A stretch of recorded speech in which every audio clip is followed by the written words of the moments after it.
हरे कृष्ण। राधे राधे जी सबको। चातुर्मास का चौथा अध्याय।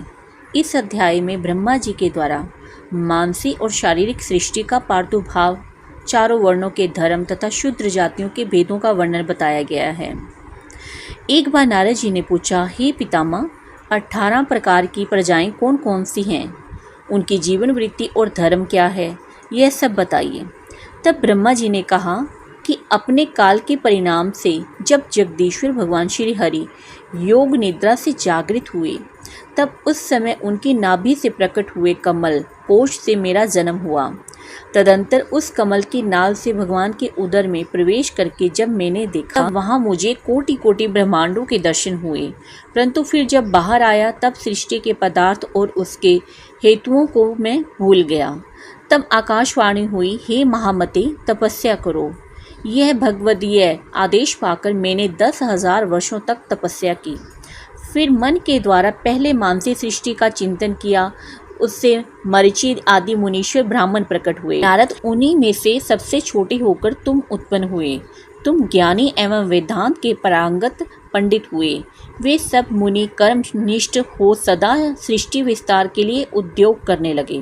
परंतु तुम अनन्य भाव से भगवान विष्णु के भक्त हुए।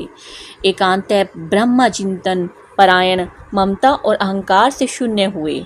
तुम भी मेरे मानस पुत्र ही हो। मानसिक सृष्टि के पश्चात मैंने देहजा सृष्टि की रचना की।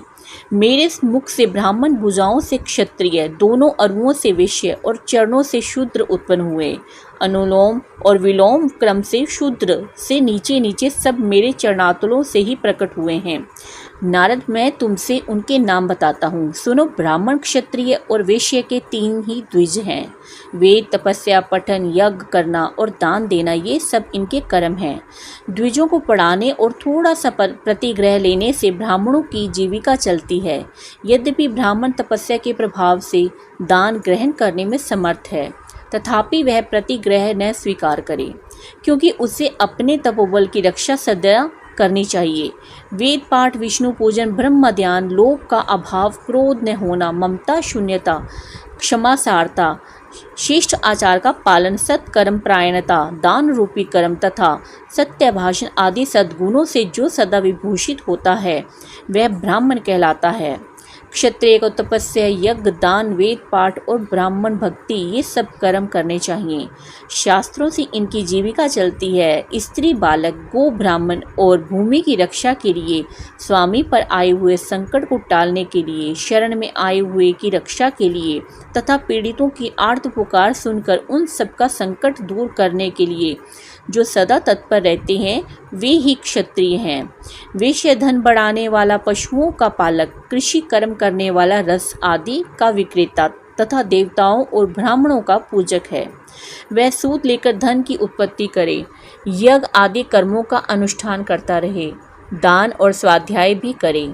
ये सब वैश्य के कर्म बताए गए हैं। शूद्र भी प्रातःकाल उठकर भगवान का चरण वंदन करके विष्णु भक्ति में श्लोकों का पठन करते हुए भगवान विष्णु के स्वरूप को प्राप्त होता है, जो वर्ष में आने वाले सभी व्रतों का तिथि तथा वार के आदि देवता की प्रसन्नता के लिए पालन करता है और सब जीवों को अन्नदान करता है। वह शूद्र ग्रस्त श्रेष्ठ माना गया है। वह वेद मंत्रों के उच्चारण के बिना ही इस लोक में सब कर्म करते हुए मुक्त होता है। चातुर्मास का व्रत करने वाला शूद्र ही श्री हरि के स्वरूप को प्राप्त होता है। हे महामुने, सभी वर्णों, आश्रमों और जातियों के लिए भगवान विष्णु की भक्ति सबसे उत्तम मानी गई है। जो पवित्र चित्त वाला मनुष्य इस परम पवित्र पुराण को पढ़ता अथवा सुनता है, वह पूर्व जन्मों पर्जित समस्त पापों का नाश करके श्री विष्णु की आराधना में तत्पर हो विष्णु लोक को प्राप्त करता है। इसी के साथ यह चौथा अध्याय समाप्त होता है। इस अध्याय में आपने श्रवण किया कि किस प्रकार ब्रह्मा जी के द्वारा मानसिक और शारीरिक सृष्टि का पालन होता है और उन्हीं के श्री अंगों से 4 वर्णों के धर्म तथा शूद्र जातियों का वर्णन हुआ। हरि बोल, हरि बोल, हरि बोल।